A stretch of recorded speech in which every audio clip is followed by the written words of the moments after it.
Ready 3 2 1 start.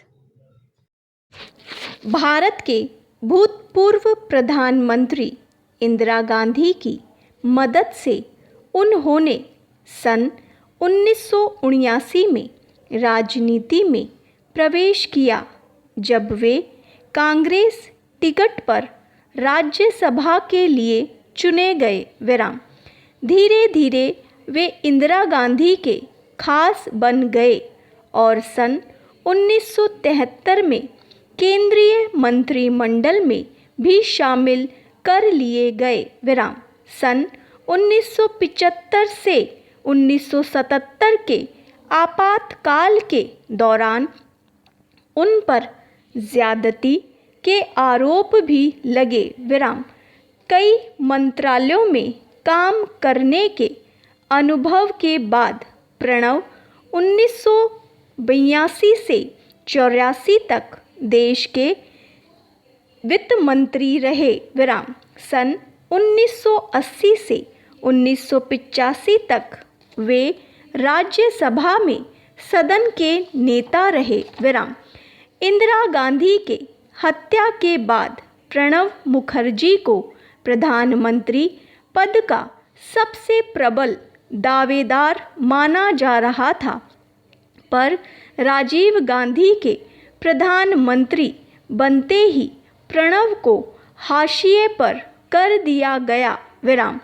ऐसा माना जाता है कि वे राजीव गांधी की समर्थक मंडली के षड्यंत्र का शिकार हुए, जिसके बाद उन्हें मंत्रिमंडल में भी शामिल नहीं किया गया। इंदिरा गांधी की मौत के बाद राजीव गांधी देश के प्रधानमंत्री बने, जिसके बाद प्रणब मुखर्जी हाशिए पर आ गए, क्योंकि इंदिरा गांधी के बाद वे अपने आप को प्रधानमंत्री पद के लिए सबसे काबिल उम्मीदवार मानते थे। उनका राजनीतिक करियर नरसिम्हा राव सरकार में फिर पुनर्जीवित हुआ, जब सब 1991 में उन्हें योजना आयोग का उपाध्यक्ष बनाया गया और फिर सन 1995 में देश का विदेश मंत्री। सोनिया गांधी की कांग्रेस पार्टी का अध्यक्ष बनवाने में उनकी महत्वपूर्ण भूमिका रही। सन 2004 से लेकर 2012 तक कांग्रेस के नेतृत्व वाली यूपीए गठबंधन सरकार में वे लगभग सभी महत्वपूर्ण पदों पर रहे।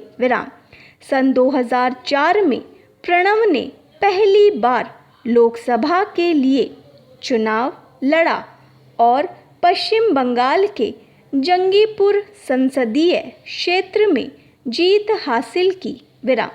वे लोकसभा में पार्टी के नेता चुने गए और ऐसा माना जा रहा था कि सोनिया गांधी के इनकार के बाद उन्हें ही प्रधानमंत्री बनाया जाएगा, पर अटकलों के बीच मनमोहन सिंह को प्रधानमंत्री चुना गया।